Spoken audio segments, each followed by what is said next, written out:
Tollywood sensational జంట గీతా గోవిందం పేర్ విజయ్ దేవరకొండ రష్మిక మందన్న పెళ్లిపై ఎట్టకేలకు clarity వచ్చేసింది.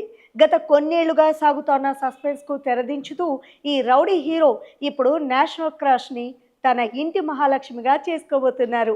ఆదివారం రాత్రి ముంబై ఎయిర్పోర్ట్లో ఈ జంట కెమెరా కళ్లకు చిక్కింది. లోపల విడివిడిగా ఉన్నప్పటికీ బయటకు వచ్చాక ఇద్దరు ఒకే కారులో వెళ్ళిపోవడం సోషల్ మీడియాలో సెన్సేషన్గా మారింది. ఇక పెళ్లి షాపింగ్ కోసమే ఈ జంట ముంబై వెళ్ళినట్లు నెటిజన్లు ఫిక్స్ అయిపోయారు. అసలు విషయానికి వస్తే ఈ పెళ్లి వార్తలకు మరింత బలం చేకూరుస్తూ విజయ్ దేవరకొండ తెలంగాణ ముఖ్యమంత్రి రేవంత్ రెడ్డిని మర్యాదపూర్వకంగా కలిశారు. తన వివాహానికి హాజరు కావాల్సిందిగా కోరుతూ సీఎంకు స్వయంగా పెళ్లి పత్రికను అందజేసినట్లు సమాచారం. వీరి వివాహం ఫిబ్రవరి 26న రాజస్థాన్లోని ఉదయ్పూర్లో గల ఒక చారిత్రాత్మక ప్యాలెస్లో అత్యంత వైభవంగా జరగనుంది. ఫిబ్రవరి 20 నుంచి సంగీత్, హల్దీ, మెహందీ వంటి ప్రీ వెడ్డింగ్ వేడుకలు గ్రాండ్గా షురూ కానున్నాయి.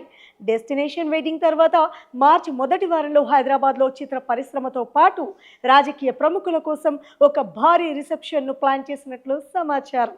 మొత్తానికి ఇన్నాళ్ళు సీక్రెట్గా మెయింటైన్ చేసిన ఈ లవ్ స్టోరీ ఇప్పుడు అఫీషియల్గా పెళ్లి పీటల వరకు వచ్చేసింది.